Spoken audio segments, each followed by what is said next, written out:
All right, everyone, we're about 4 minutes past. For the sake of time, we're going to kick things off here. I know we still probably have some folks who are going to be joining us over the next couple minutes. But first and foremost, we're so excited to have you all here. We're very aware how busy everyone is, and so we certainly do appreciate your time and attention. Gil, if you want to go ahead and flip slides here.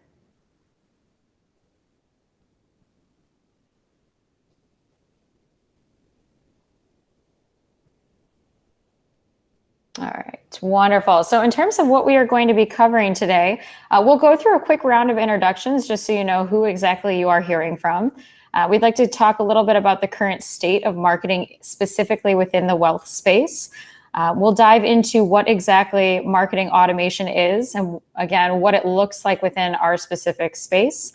We'll show you what our marketing solution looks like and how it plays well within the wealth management space. We'll wrap up with some tips, tricks, and best practices and do our very best to leave some time at the end for Q&A. We do have a lot to cover, so you'll notice there is a chat function over on the right-hand panel. Please feel free to type in your questions in that chat feature. We'll do our best to answer as we go. Any that we don't have time to answer, we will do our best to follow up one-off with each of you directly if there are remaining questions.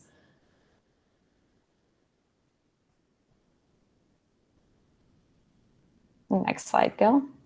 All right, wonderful. So who are you hearing from the Financial Services Salesforce team? My name is Michelle Grimmer. I am the Regional Vice President of our Financial Services team.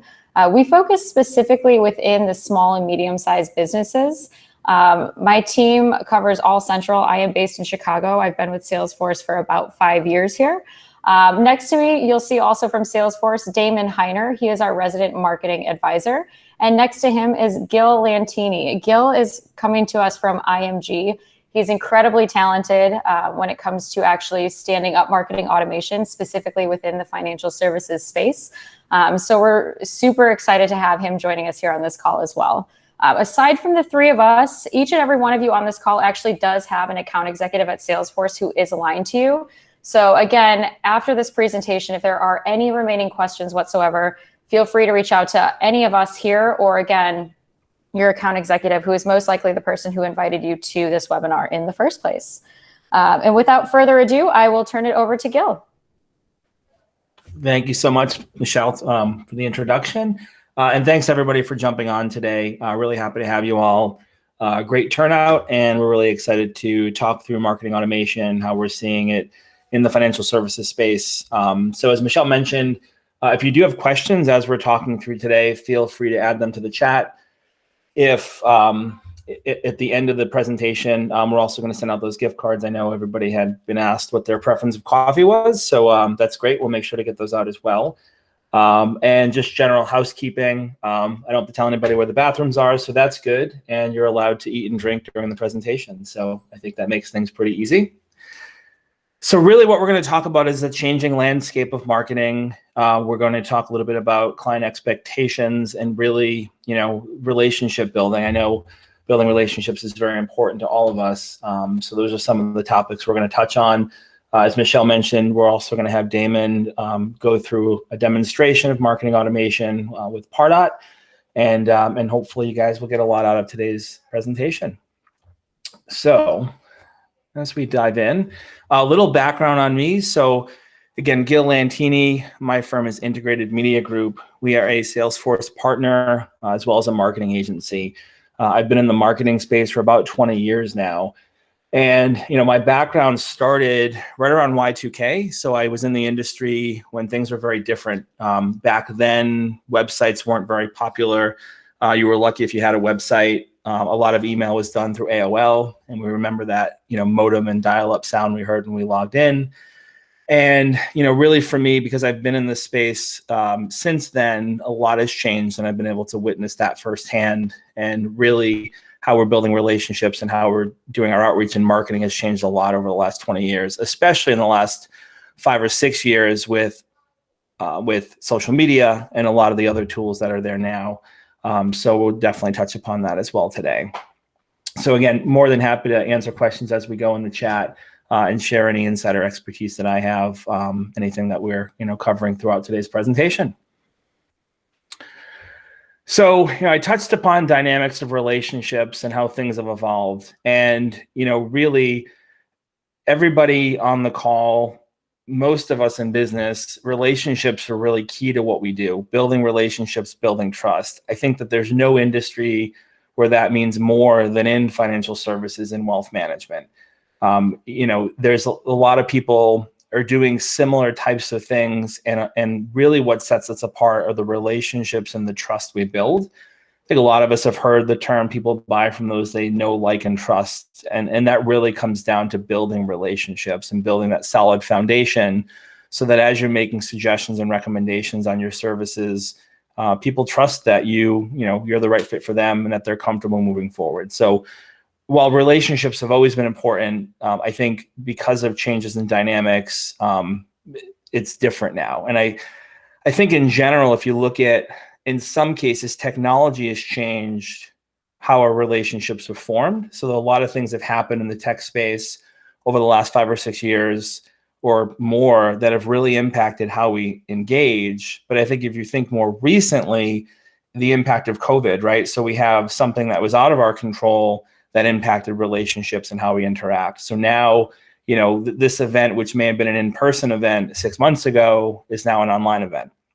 And I think, as we've adapted to working from home, that's changed the dynamics of how we work with others within our team. And it's also changed how we've interacted in some of the personal relationships that we've built with others. And maybe we're not seeing as many people face to face. And again, working from home it presents challenges for all of us, and it's really impacted, how we work. Just today, I think I locked my family outside because a lot of the calls we've had, over the past few months, there's always something going on in the background, whether it's banter about Fortnite or Minecraft or the dog chasing one of the kids. I think we've all adjusted to that. And again, it was a forced adjustment versus technology adjustments, which have been happening over years.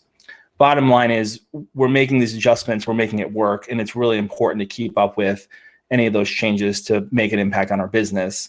And right here we have, a stat showing 70% of the client's journey is completed before they even reach out to an advisor, right? They've already done research, they've already asked around for referrals and references, and they're learning a lot about you before they actually speak with you. The industry is built on those relationships. And again, what we're going to touch upon today is ultimately how to maintain those relationships and strengthen them using some of the current marketing tools. So I touched upon this a little, but if you really think through how those relationships have changed and how the dynamic of marketing has changed, again, I referenced that 20 years ago, if you had a website, you were lucky, and most people didn't contact you through your website. They didn't find you through your website. It was just something that you had, and maybe it made an impact, but probably not. And as we've moved forward to the last 15 or 20 years, websites at one point became the place everyone had to be. If you weren't there, it was almost like you weren't in business.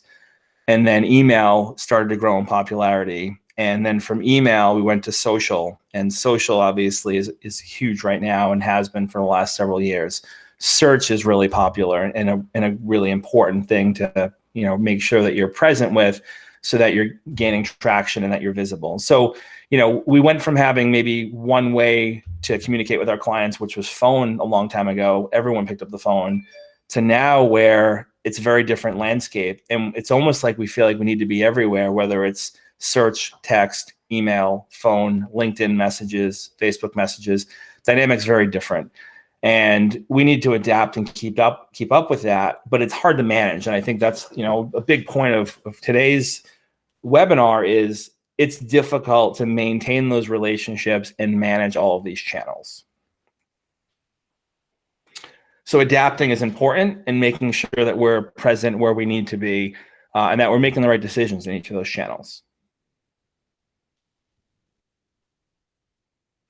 So if we think of some of the key pillars that we need to really focus on as we enter this new way of marketing and really make sure we're maintaining those relationships, a lot of firms are struggling to keep up. And this isn't just in financial services or wealth management. This is across the board. This is really with any small business, any verticals or industries. Geography doesn't matter. It really is something that a lot of businesses struggle with. So we think of personalization, differentiation, and insights, right? So when we start with personalization, 72% of people are leaving because of poor communication, right? We need to make sure that it doesn't look like we're putting our marketing on autopilot. It is really important, and this is something that we'll repeat throughout today's presentation. Personalization is key. It makes people feel like you actually know about them, that you care about them, and that you really want to get the right information to them at the right time. So personalizing your experience with your clients, with your prospects, very important. But when people do leave their financial advisors, or again, any other business, primarily they're leaving because communication was poor. Talk about differentiation, right? So 46% of millennials are actively evaluating alternative firms and service. Basically, if they look at firms and think they're all the same, they're going to really look for a different avenue, right? So I think something we struggle with in financial services is that if we're very focused on results and returns, which is important, we're not differentiating ourselves from others that are also seeing positive returns. So we really need to find ways to differentiate our firm and make sure that people know we're not all the same and there are different ways that we can help. But again, when people leave, it's primarily because they don't really, maybe see the value in where you're different than others. And then insights. 70% of companies want to make data-driven decisions, but if we don't have that data, or more importantly, if the data is not in one place, it's really difficult to make those decisions. So again, thinking through, if I had data in a lot of different places and that data is siloed, it's really difficult to make high-level decisions on how to grow my company if the data is not in one place. So these are challenges businesses are facing. And again, they're things that we're going to address as we go through today. So when we think of the client expectations, right, we're seeing 86% of marketers are struggling to personalize that journey. So again, we talked about the importance of personalized content, and 86% of marketers are saying that's one of the things that they're struggling with. They're not able to personalize that journey throughout. And on the sales side, 80% of buyers are saying sales reps fail to meet expectations, right? It's about contributing value. It's about differentiation. So the sales role is very different than it was years ago. The sales role now is, again, primarily relationship building. It's really about showing how you're different and why you're different and providing value, and less about just picking up the phone and asking for the sale.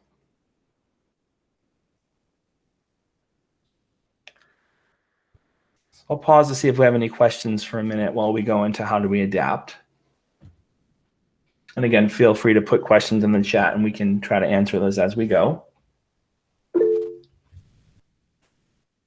And so a question about sharing the slides later. So we will send out all the slides after today's presentation. So you will get a copy of this after, as well as a video. So we are recording this as well. Great question, thank you. So that should have been one of the housekeeping notes instead of the bathroom joke. So thank you for that. All right, so how do we adapt? So marketing automation is really the topic of today's webinar. And again, what Damon will be showing when we get to the demo is Pardot's Salesforce's marketing automation solution, Pardot. And so really having an understanding of what marketing automation is really important, because this is going to help us solve a lot of those problems. So marketing automation is using software to automate marketing activities. So it's not just email, it can be social, it can be nurture campaigns, it can be automating follow-ups and tasks, it can be ad management if you're doing online advertising. So the idea behind bringing in a marketing automation solution is to take the digital channels that you're currently working with and your data that you currently have in your CRM and tie all that together through a piece of software. So a couple of things to note with that is it clearly improves efficiency. So having everything in one place is always going to be more efficient, but it also allows us to create that personalized experience, right? So if we think of tying marketing automation in with our CRM, the CRM is our system of record. So all of us are on Salesforce or some variation of Salesforce for this call, and the data really is there, and it's it's giving us all the information we need, but currently we might not be able to use that information to personalize the experience or to make better decisions on who to reach out to, when to reach out to them, and what to talk to them about. And marketing automation gives us the power to, again, improve the efficiency, but more importantly, personalize the experiences. Going back to one of those early slides, that people want a personalized experience, and that ultimately is what's going to help build those relationships and maintain strong communication. And then marketing automation also gives us the insights that traditional marketing and more siloed tools won't be capable of. So if you think of having your CRM and then you're using, MailChimp to send email, and you're using, Hootsuite to post on social, and you're using other tools for marketing, each one of those tools has some data in it. But not only is that data not related to each other, it's not related back to your prospects that are in your CRM. So the challenge is that even though we might see we had a good open rate on an email newsletter, or we have really high engagement on a social post, that doesn't really mean a lot in terms of how do we move the needle from a sales perspective. So the idea here is that we want to bring all that together and then layer on top of those really important metrics who the people are that are engaging. So now we have a much more complete view of our prospect, and the reporting, the 20% open rate, isn't about just a number. It's about Gil Lantini opening the email and interacting with it and showing buying signs, or Damon Heiner clicking on a social post and interacting with certain content. Those are the things that marketing automation will help us get. So when we look at success in financial services through marketing automation, a couple of metrics that we've pulled here. So marketing automation has shown a 38% increase in prospect engagement. So if we think of sending out a newsletter, newsletters typically are not engaged with, that you might click through and go to the website, but as far as responding or taking other action, those types of emails, what we would consider a batch and blast email, they don't create engagement. Marketing automation shows a 38% increase in engagement, which is really the goal, is to get people more engaged and more interested in what we're sharing. There's a 24% increase in lead conversion, and that goes back to the things we've already talked about. It's a personalized experience, it's timely, it's the who, what, and when, right? So we're able to improve those numbers by automating that process and knowing more about our prospects. And then clients are also seeing a 34% increase in marketing ROI. So for the money that they're spending on these tools and any other sources, whether it's data sources or other technology, we're seeing a 34% increase in the ROI. A couple other stats I wanted to share. So personalized emails generate 6 times higher revenue per email, right? So again, all the data shows us that personalization is key. And if you think in terms of, in general, email marketing has always returned a higher ROI than any other form of digital marketing. That statistic has been relevant for the last 5-6 years now. Email marketing, because of the low cost of entry and the high level of engagement, especially if it's personalized, email marketing will return a higher ROI. And again, a lot of it's because your cost is going to be lower than going out and spending several $1,000s on ad campaigns. But the same holds true here, is that personalizing those emails will return a higher ROI. The other thing about marketing automation, and again, Damon will dive into this more, but this idea of lead scoring. So right now, someone opens your email, and then a month later, do you know that they still opened that email a month ago? Like, how do you reference back using your current technology to what people did in the past? Marketing automation allows us to score every activity. So now what happens is, if I open an email and click on it, that action is scored. I go to your website, that action is scored. I go back to your website a month from now, that's also scored. And I can score different pages that have different values to my business. So a page that has a higher chance of conversion because it's about a specific product or service, I can score that page higher. The idea is that scoring will show how interested a prospect is in your business. The more engaged they are, in theory, the more interested they are. And really the goal is to increase our prospect scores to show high levels of interest so that even if they don't reach out, we can reach out to them. The old days of like dialing for dollars, I call it, where you'd pick up a phone book or you'd go through your CRM and just dial everybody because that's really all the data you had to work with. It's just not necessary anymore. The idea in using tools like marketing automation is that I can leverage the scores in previous engagement to determine how interested people really are, so that when I'm making those outbound calls or doing some personal outreach or inviting people to an event, I know who to invite, I know who to reach out to, and I'm going to use that score as that metric. And then ultimately, recipients are 75% more likely to click on emails from a segmented campaign. So again, batch and blast, which is what a lot of us do. We just put everybody in one list and send one email to everybody. People are more likely to engage with content if we segment those audiences into what people are interested in.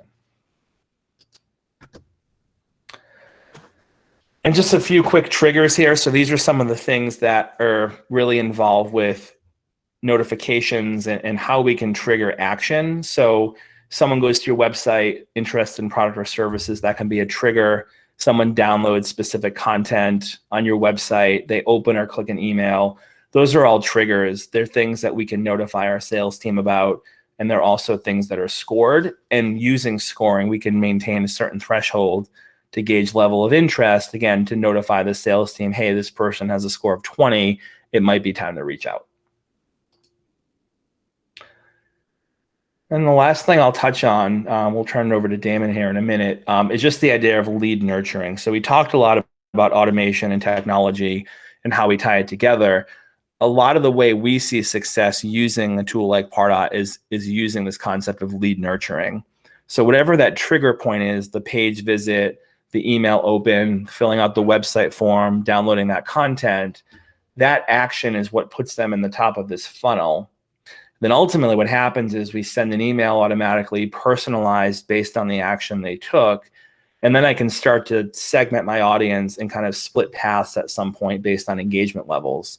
So I could have a non-engaged path versus an engaged path. The idea being I can send different types of content based on what people are interacting with and if they're interacting at all. And I can start to branch this out and create this decision tree automatically through email marketing tools or in marketing automation.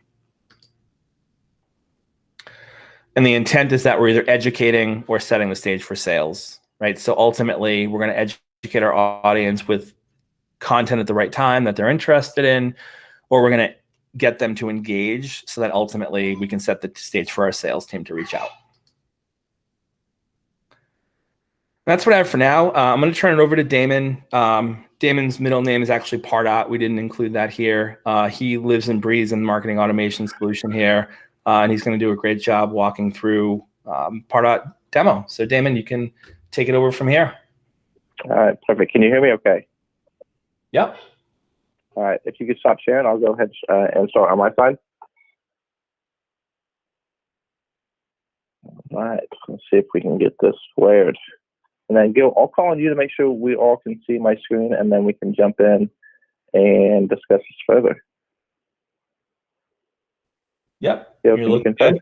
Yep, you're good. All right, perfect. Well, Gil, I appreciate the setup, and my middle name is not Pardot, but some would argue that it is. But what I'll do today is I'll walk through the marketing arm of Salesforce. So the biggest value add I talk about with the marketing arm is that everything lives inside of the same system. So it's providing that bidirectional sync. Anything updated in one is almost instantaneously updated in the other, and vice versa. So it truly does give you that single source of truth for sales, service, marketing, all in one spot as well. So what I'll do, I'll click through a few of these tabs at the top.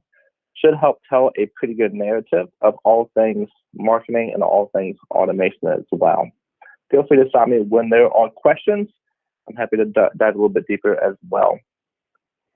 When I think about marketing, I'm thinking about three buckets: who, what, and how. Who are we marketing to? What are we sending them? And finally, how are we getting it to them? So if I think about those three buckets, the story should come together quite nicely. So let's go to my first tab here in terms of prospects. What I'll do here, I'll show a couple different views. I'll show an individual contact record, and I'll also build out a list reflective of that same content. So let's go to our friend Bob. Let's see what Bob is up to today. All right, so this contact record probably looks pretty familiar to you all in terms of what it looks like inside of your instance of Salesforce. Pretty familiar. Name, company name, title, email, all this great information that's important to me from a communication standpoint. A couple things to note here. Gil spoke so eloquently on it earlier in terms of prioritizing who we're following up on. Two things to note. I have a score and I have a grade. A score, direct correlation between activity and engagement of a contact, how engaged they are with my brand, how interested they are in my content. Traditionally, the higher the score, the more engaged they are. Grade, demographic fits. Could be a specific job title, could be an industry, could be a location, something we've determined as the ideal person or persons we actively want to engage with. Of course, no two businesses are the same. We'll provide you out-of-the-box scoring and grading, which can be completely customized to fit your vision and fit your brand. A couple more things to note here. On the right side, I have the engagement history. What this is detailing is all Bob's activity with our brand. You see here, Bob's on this webinar. He completed that landing page. He visited our website. He filled out a form. He did all these different items that's important to us from a communication standpoint. The reason I detail this is now I have a reason to call Bob. For example, hey Bob, sorry, register for an upcoming webinar. Love to have a conversation and answer any questions you may have. It's a much more value added and targeted conversation than me calling Bob. Hey Bob, happy Thursday. Big plans for the weekend. So it really allows for that tailored white glove experience as well. Another item to note here on the engagement history, what this is detailing is all Bob's engagement over a certain period of time. You see here, I have it based off 30 days. I can customize that view. Maybe it's 45 days, maybe it's 90 days, whatever my heart desires in terms of that view as well. We have the different activities, the different campaigns we're running to overall understand the efficacy, as well as the engaged content as well. So here we can see Bob has visited my website 38 times. He's pretty interested in my brand. He completed a landing page, downloaded a white paper, all these different items that's important to me from a communication standpoint. So the reason I detail this is every single person or every single client is on a completely different journey with your brand. This allows for some more that trail of crumbs to really identify what he's engaging with, what he's personalizing, and what and how he's interacting with your brand. So we figured out what Bob's contact record looks like. We're enhancing that with the marketing data. How about we build out a list of people just like Bob who's important to me from a communication standpoint.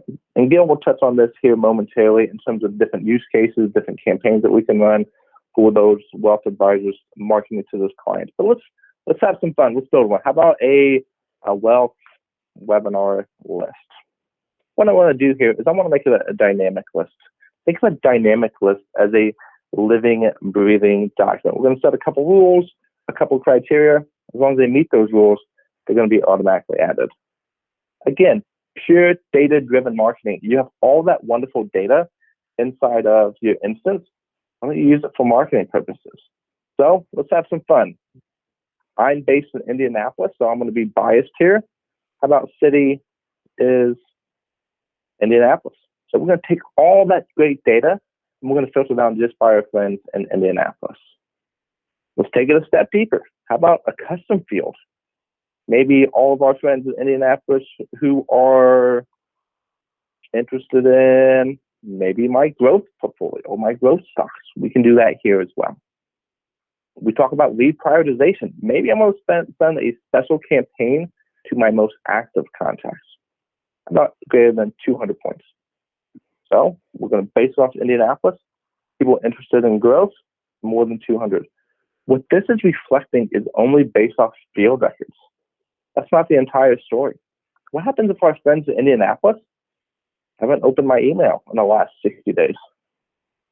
Maybe I want to wake up some of those sleepy, out-of-touch contacts, put them back into a funnel, and re-engage appropriately as well.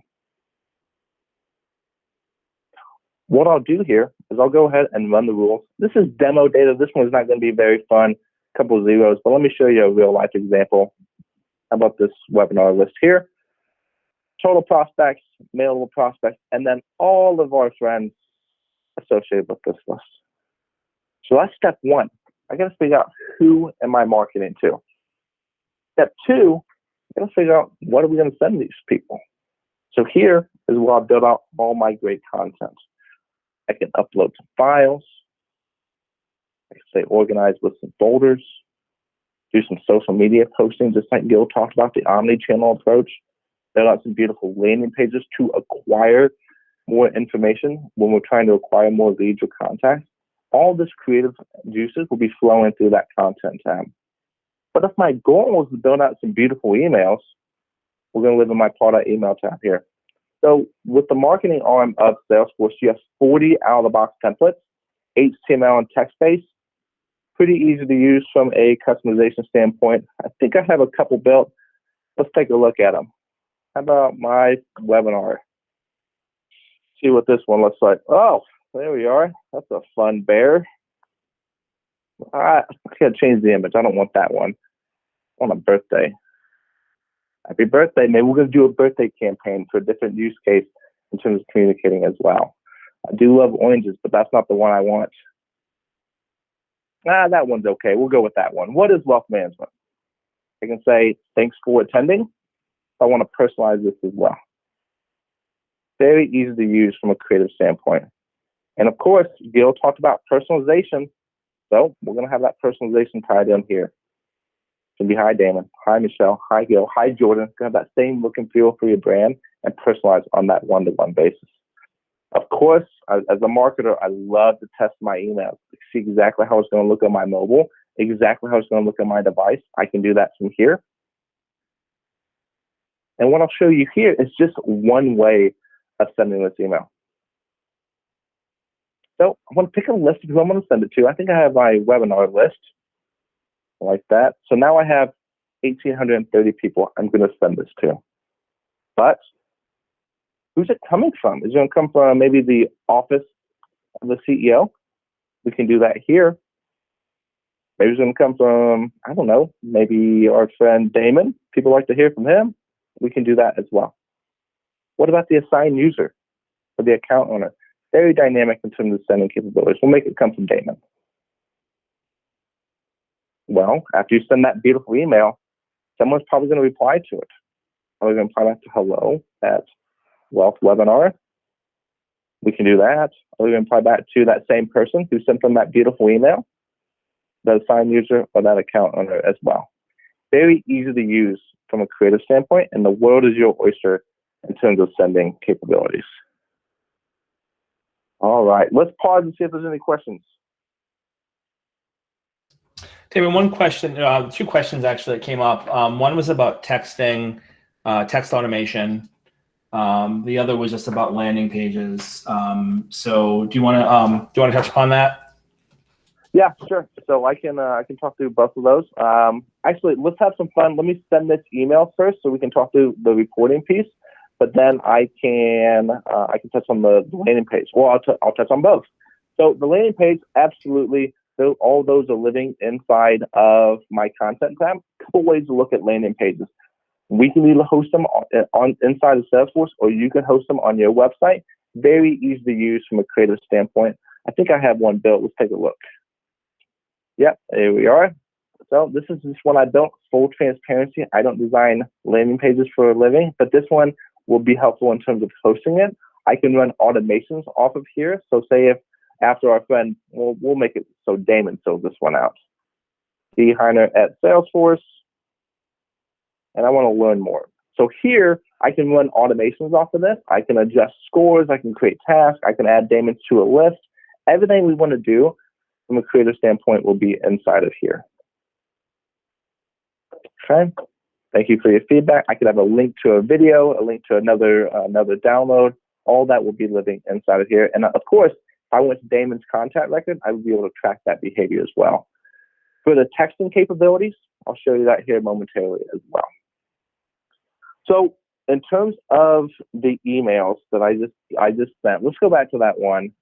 So I sent the email, covered a couple things there. We covered who are we marketing to. We covered what we're going to send them, and we figured out how we're going to send it. So I just sent it a one-off email, just like we did with that that report as well.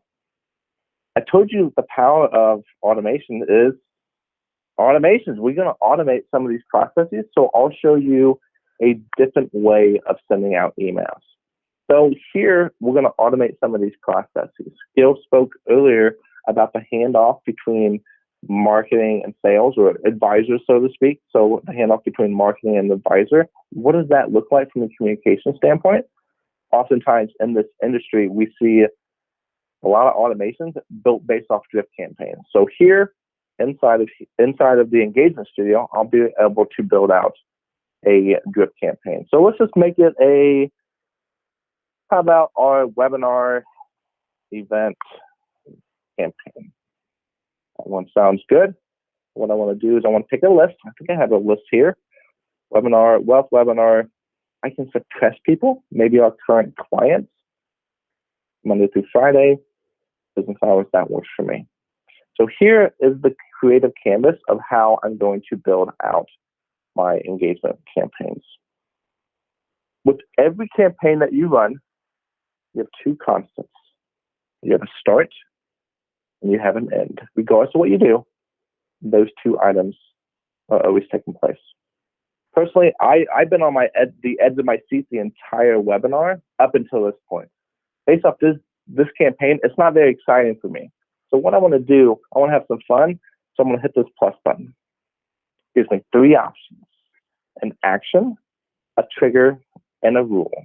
An action is when I do something. I want to add them to a new list. I want to adjust their score. I want to create a task. Or ultimately, I want to send an email. From there, we're going to listen for activity or engagement. I want to click on a link. I want to open an email. I want to complete a landing page. What are we doing to show their engagement? Last but not least, a rule. A rule is logic-based. If this, then that. We have all that wonderful data inside of our instance. Why don't we use it for more granular campaigns? For example, maybe our person's grade is a B. They go on one journey. If it's less than a B, they go on a completely different journey. Very easy to use from a creative standpoint to really really build out that segmentation as well. All right, so let's have some fun. While I do an action, what I want to do is I want to build an email. See if we have one that would be relevant. I think I have one. There's that bear again. Hello, what is wealth? That's a great image, great personalization, great call to action. That's the one we want. Do I want to send it immediately? Do I want to maybe wait 3 days? Or do I want to schedule it out? We can do that as well. For fun, let's do it immediately.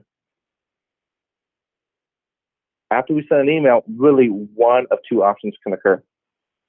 They either open the email or they don't open the email. We give them 3 days to decide. So let's talk through it. We sent that webinar invite. We sent them that beautiful bear email. There he is again. If they open it, they go on a journey to the right. If they don't open it, they go on a journey to the left. Well, this is a pretty important email. Maybe I want to send all of our friends a second email. Let's see if we have one that's relevant. I think I might. Let's see if this one. Yeah, that one looks pretty good. Our vision. That's the one. Do I want to wait? I want to wait 2 days. I want to be more strategic here.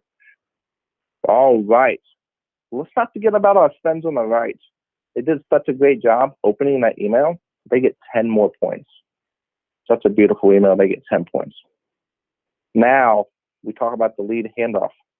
Because it's such a great email, such a great event, man, I want my team to call them. I want my advisors to call them. I need them to follow up. Hot lead webinar. That's the one. Maybe I want to assign it to Damon so he can call them, or the assigned user in the account. Either one's fine. Let's make Damon busy. Do in 1 day. It's going to be a high priority, though. This is a very important webinar. So what we're going to do here is we're going to break down those silos between sales and marketing, marketing and sales, and create that seamless experience as well. One thing that you talked about, we had a question from the chat, from the hotline. What happens if these people don't open their email?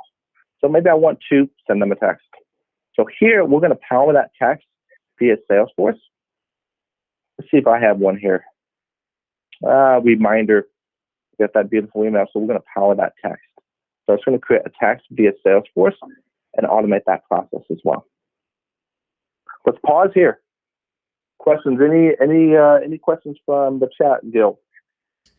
So one question about monitoring sends and bounces. So the question was regarding to Mandrill, but really, Damon, you want to just talk about, like sender reputation as well as how Pardot manages bounces? Yeah, great question. So Salesforce as a whole will proactively monitor your inbox and deliverability placement. If your deliverability or your inbox placement falls below 90%, our team proactively reaches out. We provide best practice, we provide guidance, we provide some substance there to help make sure you're on the right track in terms of you hitting that inbox and you hitting that deliverability piece as well. Of course, if I show you a report, and I'm happy to do so as well, we can monitor which emails are hitting spam. Which emails are bouncing as well. And we can take a look at what that looks like from an email report. Let me show you one here momentarily. Our newsletter. So we have the bounces here to be able to really understand which ones are hitting the inbox, which ones are bouncing as well. I can click in here. Granted, it's demo data, so it's going to populate some zeros. Not very fun. But at the end of the day, you'll be able to see that on the individual send as well. And one thing too to add, and we run into this a lot. I have one client I've been working with closely on. They're actually looking at all the bounce reasons. So Pardot will let you know why things bounce. In some cases, it could be a block bounce, so the domain's not allowing in emails from a third party. So we can analyze that and move those people into direct one-to-one communications. If it's a bad email address, it removes it automatically. And then in some cases, you'll see soft bounces, which it will retry. So you'll actually get the bounce reasons and then can make decisions on follow-up based on what those bounce reasons look like. And that all comes right from Pardot.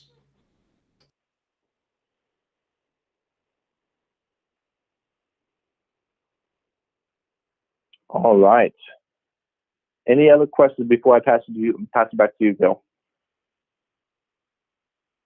I think the only other question that I have in here about text automation, which I can touch on. So Pardot will work because it's native to your CRM. The way we usually handle text automation is through integrating text messaging into CRM. So we use Twilio.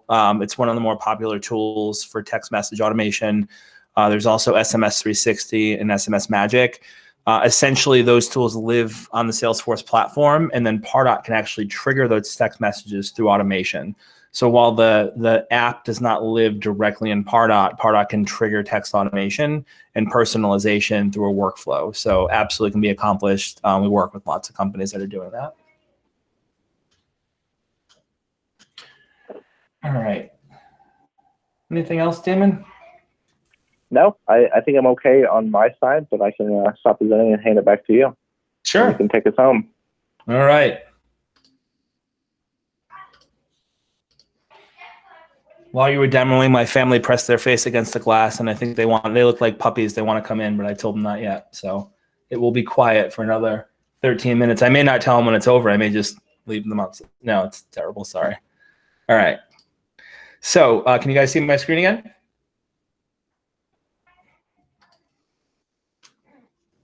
Yep, we see it. Okay, awesome. Thank you. Damon, that was your cue. All right. So a couple of best practices I just want to talk through to follow up on what Damon talked about, and then also dive into a couple of use cases that we see really popular and work really well. So Damon talked about personalization on those emails. I touched upon it before as well. The whole idea here is that personalized emails receive more opens, they receive more clicks, and most companies are not personalizing their emails. So first thing here is we need to be personal with everything we're sending out.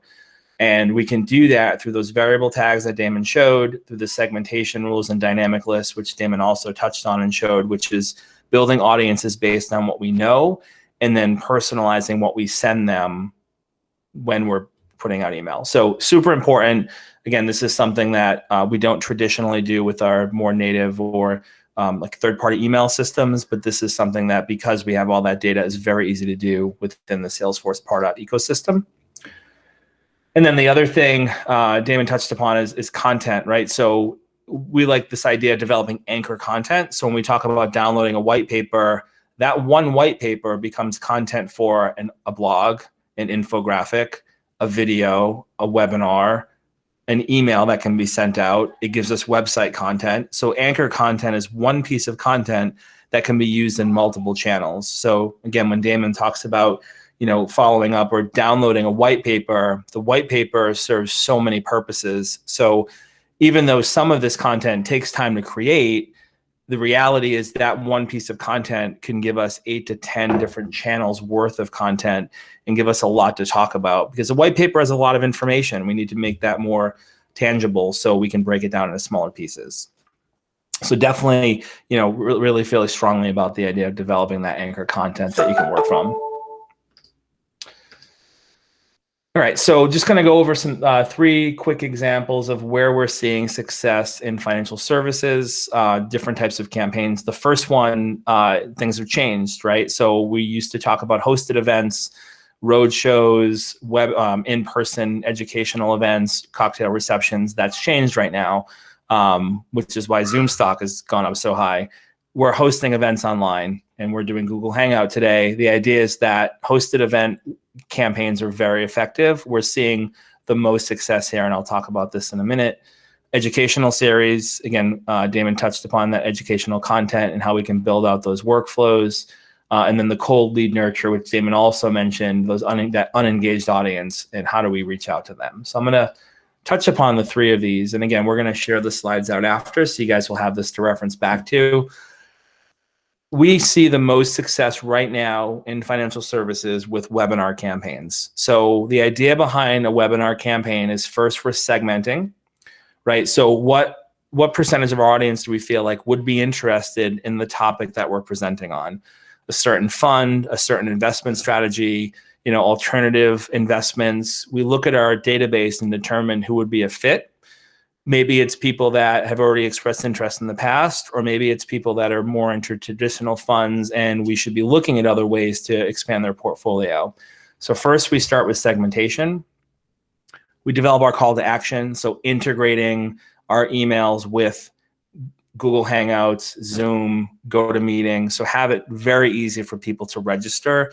When they were in-person events, then we'd integrate with Eventbrite. So that call to action of sign up for something, this is free, whatever the value proposition is, we want to make sure we develop that call to action, and then develop your content. So if you think of an event, a webinar, usually starting 30 days out with a very light touch. We don't do much heavy marketing 30 days out from an event, but it's almost like the wedding save the date that goes up on the fridge and we tend to forget about it, but it's there. The idea after that is sending personalized emails to talk about why the event's a good fit. So why is what we're sending to people relevant to them? We need to, again, go back to the personalized experience. We need to know why we're sending it to them and let them know we think there's value in what we're sending them. And then sending out at least 3 pre-event emails. But here's the thing, and this is where I see the drop off very often post-event, right? So a lot of times we do all this promotion and get people to the event, but we don't tell people what they missed by not attending. So I actually find more value in some cases in that post-event content, because like there's obviously, a lot of great audience today. Everyone on this Hangout is going to get the content after, but what about the other people that didn't attend? We want to let them know what they missed, and we want to share some content from today.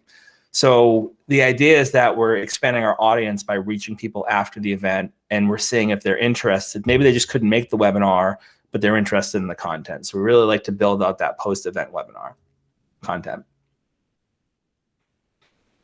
Educational workflow. So when we talk about an educational series, and again, this is something Damon and I have both talked about at this point, but putting out thought leadership, putting out content around that white paper, around that anchor content, and making the content relevant to the people that you're sending it to. So the reality is, by understanding what people are interested in from visiting our website and looking at the data we have in our CRM of what products or services people are interested in, again, certain funds, certain lender or investor profiles, we can segment our audience and give them the content that they're most interested in. And what happens is when they don't engage with a piece of content, we resend it with a personal note. So the idea behind some of this content is sending something really visual, really impactful. And for the people that don't open it, send a personal email saying, hey, our team sent this out last week. I thought this might interest you. Hope you have a chance to look at it. So repurposing some of these emails with a personal note and really, doubling down on our open rates. So if 20% of the people open the first email, we're going to take the 80% that didn't, and we're going to resend them a personal message. And if we pick up another 20%, we've now, in essence, doubled our open rate with the same content, but it's not sending the same exact email, so it doesn't look like we're just, not in touch with what we're sending. So again, the idea is to develop your content first, put out some really nice-looking visual emails, and then follow up with personal emails, and you can automate this whole process. And then the third type of campaign we see is really effective, cold lead nurture. So, giving your advisors some leads to work with, people that have not engaged. So building a list of anyone where there's been no advisor activity within 180 days, for example, we can dynamically build that list. And then taking that audience, we can have an email come out from the advisor to reintroduce the brand, following up with a personal introduction, and then continuously checking in over a period of 15, 20, 30 days, where there's a sequence of emails that will go out automatically from the advisor. But again, the idea here is we know these are unengaged leads that we either want to get rid of and kind of clean up our data, or re-engage with personally because we're seeing interest. So again, event-based emails, super effective, really high ROI, really great return on building out those campaigns with webinars now, and again, hopefully with in-person events at some point in the not so distant future. The educational content, educational campaigns, that's the differentiator. That's something that really helps set us apart, and can also take webinar content as part of those campaigns. And then cold lead nurture, let's just find out if people are interested and if we should re-engage. This helps us really manage our data better. There's a couple quick tips before I pass it back over to Michelle to close us out and bring us home here. So mixing various outbound channels. It's not just about email, it's about email and social and anything else that we feel like is a fit for our audience, but making sure we're combining all those and keeping it personal, very important. Content should always be developed with the audience in mind. We need to know what they're interested in, and our content needs to reflect that. I put in here the old 7-touch rule. That's what it was when I was in school. That's probably 77 touches now, because back then there was no, noise from texting or banner ads or, email or, social ads. 7 touches is a lot higher now. The idea is that you need to touch a prospect 10, 15, 20 times before they even recognize you exist. We need to really focus on being consistent. We want to test our messaging, headlines, subjects, calls to action. Don't just think one way is the way to go. Make sure we're analyzing the data and continue to test that. And then look at those key metrics and the high value engagements. Super important. Make sure we're using all the data our system is building over all these engagements, and we're leveraging that information for future marketing. Make sure our sales and marketing teams, our advisors and marketing are aligned so that they know what's going on at all times on both sides, so that there's really a good connection, and we're building a lot of teamwork between sales and marketing. We want to make sure that what marketing is putting out is relevant for our advisors, and that our advisors can really share those results with marketing. And then last, give it time. It's not going to happen right away. You will see some traction pretty quickly. There's no question that some of these campaigns do make an impact right away. But the best advice I can give is give it time, make adjustments, learn from successes and failures, and continue to use the system. If it sits there, obviously it's not going to make an impact. So constantly leveraging tools that you have is super important to ultimately see success.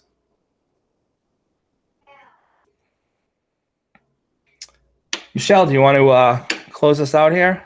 Yeah, absolutely. And Gil, we do have a couple questions still left in the chat. I popped my email address in there. So for Derek, Steve, Stacy, and anyone else who potentially has additional questions, feel free to reach out to me and I'll make sure that we respond with those answers for you all. But we wanted to thank everyone who joined here today for your time, your attention, and your questions.